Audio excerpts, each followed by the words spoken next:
Professor Rony, então a gente está aqui falando sobre Jesus, sobre os ensinamentos, que ele foi fiel ao que falava, fazia o que pregava. E eu tenho uma pergunta: Jesus é Deus? Jesus, veja bem, é muito interessante a sua pergunta, porque no livro de João, capítulo 1, versículo 1, está escrito em grego, eu vou ler em grego, depois eu vou traduzir para o português. En arche en hologos, kai hologos en prostonteon, kai theos en hologos. Esse é o Novo Testamento, livro de João, capítulo 1, versículo 1. O que significa isso traduzido para a língua portuguesa? No princípio era o verbo, ou a palavra.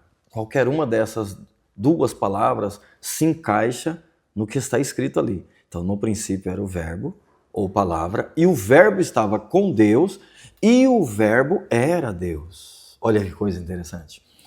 Todas as coisas foram feitas por ele, esse verbo. E sem ele, esse verbo, nada do que foi feito se fez. Olha que coisa interessante. Então, quando João escreve, no capítulo 1, ele já começa dizendo que Jesus era 100% Deus. Agora, o Jesus era homem. Quando se fala Jesus, está falando do Jesus homem. Quando a Bíblia chama ele de Cristo, está falando do Deus eterno.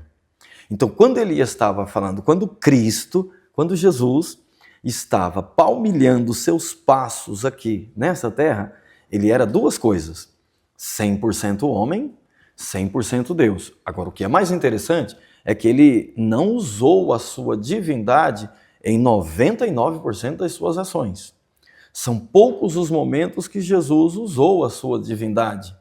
Poucos os momentos que ele usou. Por exemplo, vou dar um exemplo de quando Jesus usou a sua divindade, a sua deidade, ele como Deus, aqui nessa terra. O Cristo, né? O poder do Cristo. O poder do Cristo, Deus Todo-Poderoso, aquele que criou os céus e a terra. Porque veja bem, Deus, ele é onisciente, onipresente e onipotente. Onipotente, ele tem poder sobre todas as coisas, ele tem todo o poder.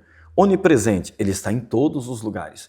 Onisciente, ele está ciente até daquilo que eu penso. Ele está ciente de tudo. Ele está ciente até do meu pensamento. E olha que coisa interessante. As pessoas, eles não reparam isso, André, na Bíblia. E eu acho muito interessante porque Jesus, ele disse para aquele homem, aquele paralítico de Cafarnaum ou Capernaum, tanto faz. É a mesma cidade. A maioria das pessoas chamam de Cafarnaum. Capernaum seria o que? O grego ou a palavra? Tanto faz. Tanto faz. Na transliteração, você pode falar, na transliteração do grego para o português, você pode falar tanto Capernaum como Cafarnaum. Não há problema. Então Jesus, quando ele estava pregando dentro de uma casa, e a casa estava cheia de pessoas, cheia, lá fora, porque uma das vezes que a Bíblia cita a quantidade de pessoas, a Bíblia cita 5.000 homens, fora mulheres e crianças que acompanhavam Jesus. 5.000 homens, fora mulheres e crianças. Se nós formos contar aí com a mulher, já dá 10. Se for contar um filho, cada um já dá 15.000. Mas vamos colocar 5.000 homens e Jesus estava dentro de uma casa ensinando e as pessoas em volta, a multidão, não tinha como aquelas pessoas adentrarem. Então 4 homens pegaram um paralítico, colocaram ele numa cama, numa maca e subiram no telhado, destelharam a casa, desceram. Imagine nós aqui, vai descendo aí, estamos conversando aqui, de repente está descendo um homem. Uma cena incrível. Uma cena enigmática, incrível, extraordinária. Ainda mais para a época, né? Ainda mais para a época. E aí Jesus viu aquele homem descendo e os 4 lá descendo ele. Aí Jesus olha para ele e diz bem assim, fique tranquilo, homem, perdoado te são os teus pecados. Aí a Bíblia diz, e é aí que está o mistério da divindade do Cristo. A Bíblia diz bem assim, e os homens, os religiosos, olha a religião, religião é um problema, né? A religião é um problema. Os religiosos, eles disseram bem assim, no seu coração. A Bíblia diz que eles só pensaram, quem é esse homem que tem poder para perdoar pecados? Só Deus tem. Aí a Bíblia diz bem assim, e Jesus, isso está escrito da forma que eu estou citando. Jesus, conhecendo os seus pensamentos. Olha aí, ele mostrando a divindade ali para eles. Porque só Deus conhece a onisciência né, de Deus que está no Salmo de número 139.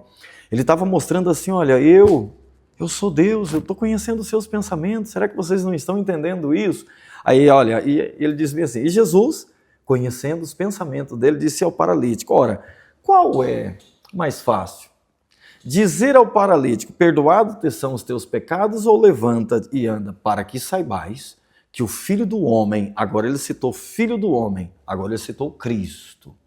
Para que saibais, Cristo não, agora ele citou Jesus, Filho do Homem, para que saibais que o Filho do Homem tem na terra poder para perdoar pecados, disse ao paralítico, levanta e anda, e ele levantou. Mas antes, a Bíblia diz que ele conheceu os pensamentos. Um outro momento também, Jesus chegou, estava pregando para eles, e ele disse para os religiosos, antes que Abraão existisse, eu sou. É muito interessante isso aqui, André, a gente frisar, porque Jesus Cristo disse, eu sou a luz do mundo. Já reparou, né? Sim. Eu sou a videira, eu sou a porta, eu sou, ok? O princípio, o fim, o alfa, o ômega. Ele não podia citar isso como Jesus. Ele só podia citar isso como Cristo. Como Cristo. Como Deus. Perfeito. Por quê? Porque o verbo ser e estar não é conjugado até hoje pelos israelitas, pelo povo hebreu. Eles não conjugam o verbo ser e estar.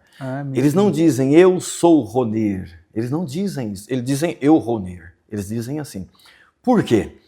Porque Deus, Moisés, quando chegou para Deus e perguntou, olha, eu vou lá e eles vão perguntar quem te enviou. Aí Deus diz bem assim, ó, diga para eles que o eu sou te enviou.